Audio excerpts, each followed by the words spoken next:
Let's talk about why homosexuality is in fact not a sin. Welcome back to Pesky Passages, where your favorite doctrines face serious challenges and we learn to ask better questions along the way. This is one of the most requested topics for me to discuss. So let's start by taking a look at a passage that people pull out when they want to shut down the conversation on sexuality. Because if this is the strongest case against LGBTQ inclusion, then we need to read it closely. Romans 1:26 and 27 read, "For this reason God gave them up to degrading passions. Their women exchanged natural intercourse for unnatural, and in the same way also the men, giving up natural intercourse with women, were consumed with passion for one another. Men committed shameless acts with men and received in their own persons the due penalty for error."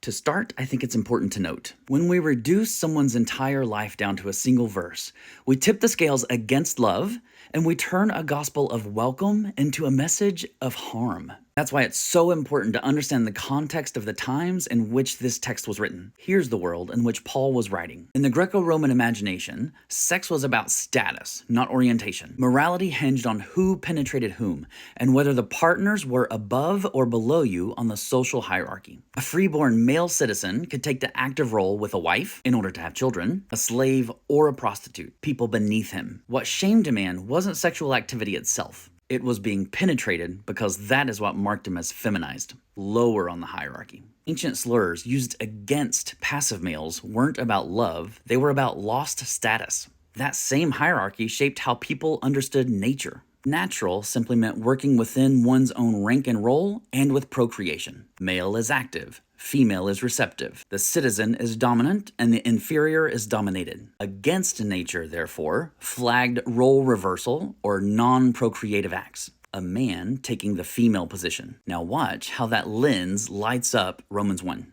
Paul says humanity exchanged the creator for idols, therefore God gave them up. His examples mirror the status logic. Their women exchanged the natural use for the unnatural. It's worth noting that this is the only place in the Bible where it references female-on-female sex. Paul isn't picturing modern lesbian marriages. He's deploying the strongest symbol his world knew for unraveling order. Women departing from what society defined as their natural reproductive role. A telling contrast to this is found in Leviticus 18 and 20. The one explicit female sex prohibition in the Old Testament is with animals. That law polices a status boundary between human and beast, showing the ancient legal imagination focused on boundary crossing and procreation, not our modern categories of identity. Next it says, the men likewise were inflamed for one another. Paul highlights mutual male desire, but the scandal his culture hears is the inversion of roles. Men abandoning women, procreation, and men being used as women, status loss. The shame is not orientation, it's losing masculine dominance. In that world, a penetrated man was symbolically turned into a woman, a descent in rank. So zoom out and you see the pattern start to emerge. Sex as hierarchy, sex as domination, sex as boundary keeping. Paul's language of nature and exchange trades on those assumptions. And his rhetorical aim isn't to isolate queer people, it's to set a trap.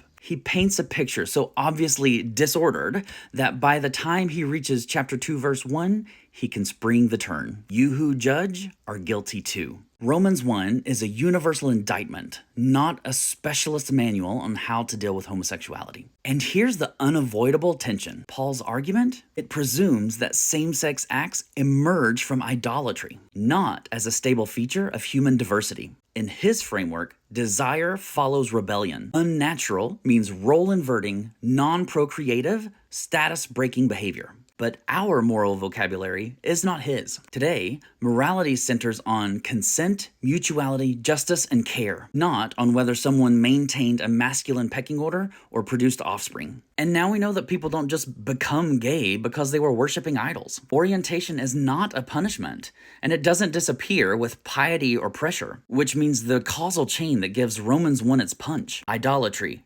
God hands them over. Unnatural sex. It doesn't map onto reality the way it was assumed to. And once you see that, the weapon should fall out of our hands. We can acknowledge honestly that Paul likely condemned all same-sex acts within his world, for reasons bound to his world: hierarchy, domination, and procreation as nature. And we can also say with the same honesty that those reasons don't govern Christian ethics today. We've already mostly learned to let go of ancient status scripts.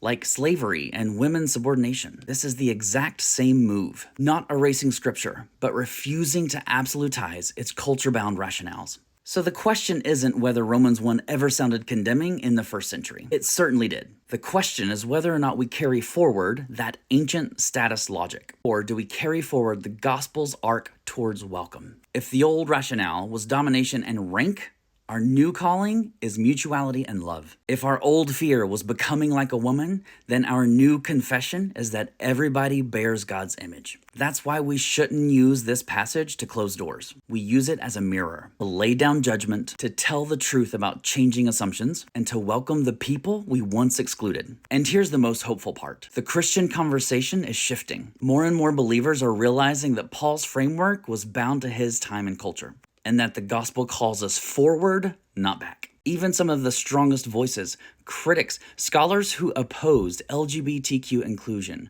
are now rethinking their stance to fully welcoming and affirming. Change is happening, and this has always been the pattern. God's mercy keeps widening the circle, because in the end, Jesus doesn't narrow the table. He sets more places.